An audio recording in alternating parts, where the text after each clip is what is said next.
여러분 안녕하세요. 다시 만나서 반갑습니다. 길어야 5분 안에 짧고 굵게 핵심만 콕콕 전달해드리도록 하겠습니다.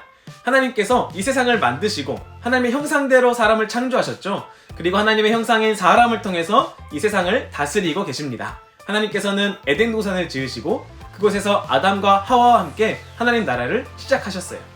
하나님께서는 이 둘에게 모든 것을 누리게 하셨고 모든 것을 잘 보살피도록 맡겨주셨어요. 단 한 가지만 빼고요. 모든 열매는 먹어도 되는데 선악을 알게 하는 나무의 열매는 먹지 말라고 하셨어요. 이걸 우리는 흔히들 선악과라고 부르죠. 그럼 선악과는 왜 만드셨고 왜 먹지 말라고 하셨을까요?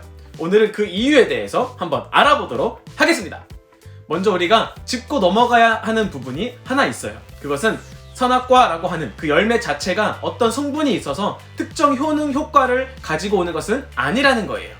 이걸 먹으면 어떤 성분이 몸에 들어가서 화학 반응을 일으켜서 뭔가 변화가 뿅! 선과 악을 구분해 줄 수 있는 능력이 생기는 그런 것은 아니라는 거예요. 선과 악을 알게 하는 나무라고 성경에 써 있는데요. 네, 맞아요. 이 나무는 선악을 알게 해줘요. 무엇이 선이고 무엇이 악인지 알려주는 것이 이 나무의 역할이라는 거죠. 그럼 무엇이 선이고 무엇이 악일까요? 그건 이 선악과를 먹는 것이 악이고 먹지 않는 것은 선이라는 뜻이에요.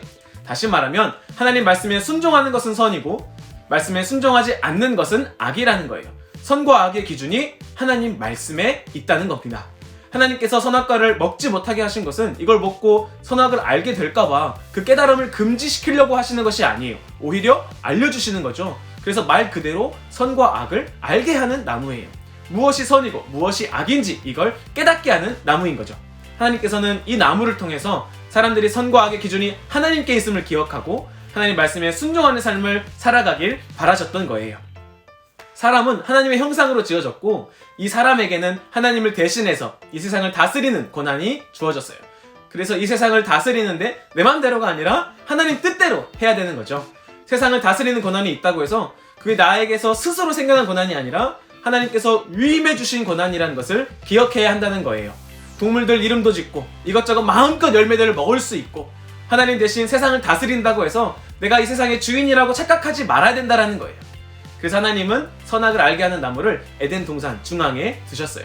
그리고 아담과 하와는 그것을 볼 때마다 나도 하나님의 피조물이지, 내가 주인이 아니지, 내 위에 하나님이 계시고 그분 말씀에 순종해야지, 이렇게 리마인드 할 수 있는 거예요. 나도 모르게 또는 의도적으로 창조주와 피조물 사이의 선을 넘으려고 할 때마다 동산 중앙의 나무를 보면서 스스로에게 브레이크를 걸 수 있는 거예요. 누구나 차라리 선악과를 안 만드셨더라면 이런 생각을 해본 적이 있을 거예요. 하지만 오히려 그 선악과 덕분에 우리는 진짜 선이 무엇이고 진짜 악이 무엇인지 알 수 있게 되었어요. 이게 없었다면 우리는 선을 넘고서도 선을 넘었는지조차 알지 못했을 거예요. 이걸 먹고 말고 할 선택의 자유 또한 없었다면 우리는 로봇이나 꼭두각시 같았을 거예요. 우리는 명령을 내린 대로 작동하는 기계를 보면서 순종한다라고 말하지 않아요. 우린 이런 기계를 보면서 이 기계가 나를 사랑하는구나 이렇게 말하지 않습니다. 그 기계가 자발적으로 자기 의지를 가지고 움직인 것이 아니라 내가 하라는 대로 움직인 거에 불과하기 때문에 그런 거죠.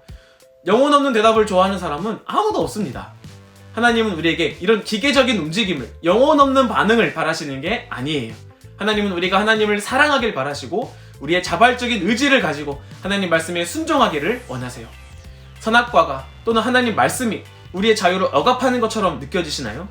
내가 먹고 싶으면 그냥 선악과든 뭐든 맘대로 먹고 싶은데, 내 마음대로 살고 싶은데 뭔가 답답하게 느껴지시나요? 사실은 그 반대예요.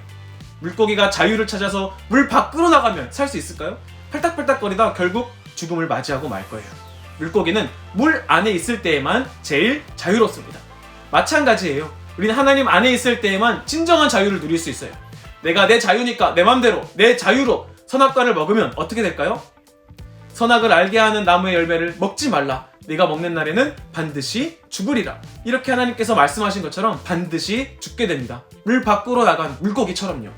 우리가 하나님 안에 있을 때에만 정말 자유롭다는 것을 기억했으면 좋겠습니다. 우리가 하나님 말씀에 순종할 때 하나님 형상을 가장 잘 드러낼 수 있다는 것을 기억하면서 우리 모두 하나님 말씀을 나의 삶의 기준으로 삼아 주어진 일상을 살아가시기를, 그렇게 참 자유를 누릴 수 있기를 축복합니다. 아멘. 이 영상이 도움이 되셨다면 구독과 좋아요 부탁드립니다. 그럼 다음 영상도 기대해주세요. 안녕.